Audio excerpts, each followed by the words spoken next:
जम्मू कश्मीर में पहली बार हुए जिला विकास परिषद के चुनावों में बीजेपी सबसे बड़ी पार्टी बनकर उभरी और उसने 75 सीटों पर जीत दर्ज कर ली या उनमें बढ़त हासिल की, जबकि गुपकार सबसे बड़ा गठबंधन रहा और उसने 110 सीटों पर जीत दर्ज की या फिर उनमें बढ़त हासिल कर ली। कांग्रेस को 27 सीटें मिली, जबकि सबसे खराब प्रदर्शन जम्मू कश्मीर अपनी पार्टी का रहा, उसे सिर्फ 13 सीटों से ही संतोष करना पड़ा। निर्दलीय उम्मीदवारों की जीत का आंकड़ा कांग्रेस से भी आगे रहा। इनमें कई नेता ऐसे भी थे जो अपनी पार्टियों से खफा होकर मैदान में उतरे और जीत हासिल की। ऐसा पहली बार हुआ है जब कश्मीर घाटी में पीडीपी और नेशनल कॉन्फ्रेंस के खिलाफ बीजेपी को जीत मिली है। बीजेपी को घाटी में 3 सीटें मिली हैं। चुनावी नतीजों से उत्साहित बीजेपी नेताओं ने जीत को पीएम को समर्पित किया।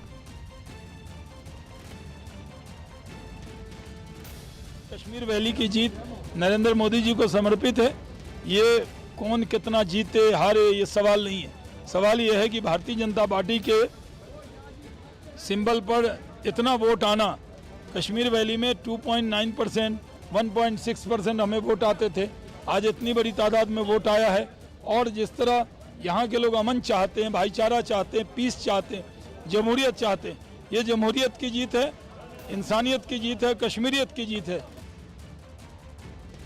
अनुराग ठाकुर जी, ये तो एक विशेष तौर पर एक आप अपनी कामयाबी के तौर पर भी देखते हैं कि आपने पूरी टीम को साथ लेकर के यहाँ जबरदस्त परफॉर्म करके दिखाया।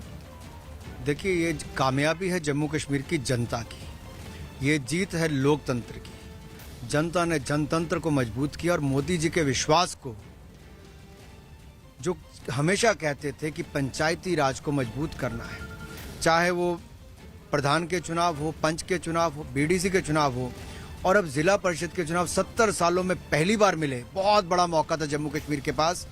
गुपकार गैंग के लोगों ने भटकाने का प्रयास किया, भ्रमित करने का प्रयास किया, लेकिन जनता ने बढ़ चढ़कर मतदान किया। रिकॉर्ड वोटिंग की, जो अपेक्षा नहीं थी लोगों को, पहले उसकी हुई जीत, रिकॉर्ड वोटिंग की जीत हुई, फ्री एंड फेयर इलेक्शंस की जीत हुई और बाद में पार्टी कोई जीते, हम जीतेंगे तो भी बहुत अच्छा है, तो कोई दूसरा जीतेगा तब भी चलता है। लेकिन मोदी जी का जो सपना था कि जम्मू कश्मीर में लोकतंत्र को और मजबूत करना है, ये उन लोगों के गालों पर तमाचा है जो आतंकवाद को बढ़ावा देना चाहते थे। इन चुनावों में जीत दर्ज करने वाले उम्मीदवारों को लोग बधाई देते हुए नजर आए। काउंटिंग सेंटर के बाहर लोगों की काफी भीड़ जुटी और जीतने वाले उम्मीदवारों ने जमकर जश्न मनाया। साथ ही चुनाव के समय किए गए वादे पूरे करने का भरोसा दिया। हम इंडिपेंडेंट निकले, गरीब तरीके से अपना इलेक्शन लड़ा और मैं आवाम का बहुत शुक्रगुजार हूं, उन्होंने मेरा साथ दिया, हमने इलेक्शन जीता है। और जितने भी ये धोखेबाज पार्टियां रही हैं, तो आज से ऐलान जंग शुरू हो चुका है, इनको वहीं वापस भेजेंगे जहां से आए हैं। इजराइल की राजधानी यरूशलेम में पुलिस पर हमला करने वाले एक आरोपी को चंद मिनटों में ही मार गिराया गया। हमलावर ने पुलिस की एक चेकपोस्ट पर अंधाधुंध फायरिंग की थी।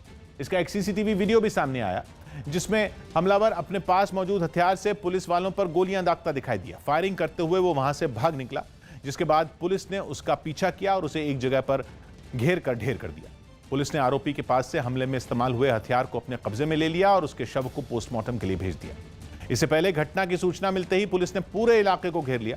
किसी अनहोनी की आशंका को देखते हुए मौके पर तुरंत कई एम्बुलेंस भी पहुंच गई, ताकि वक्त रहते घायलों को फौरन अस्पताल पहुंचाया जा सके।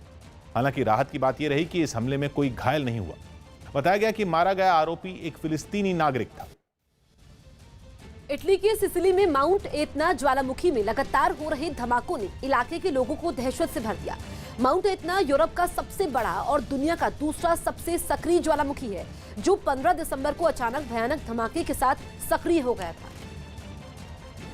और तब से सिसिली में मौजूद इस माउंट एतना ज्वालामुखी में लगातार विस्फोट हो रहे हैं, जिसकी वजह से इलाके के लोग खौफ में हैं। वहां से जो तस्वीरें सामने आई, जिनमें एक तस्वीर में ज्वालामुखी में ताबड़तोड़ धमाके होते दिखे और उन धमाकों की वजह से खौलता लावा कई फीट ऊपर आसमान में उड़ता नजर आया। एक दूसरी तस्वीर में ज्वालामुखी से खौलता लावा बहता दिखाई दिया। देखने से ऐसा लगा जैसे वहाँ खौलते लावे की कोई नदी बह रही हो।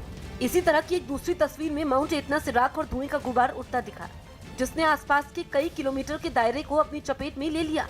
यही नहीं, वहाँ हर तरफ ज्वालामुखी से निकली राख की परत बिछी दिखाई दी।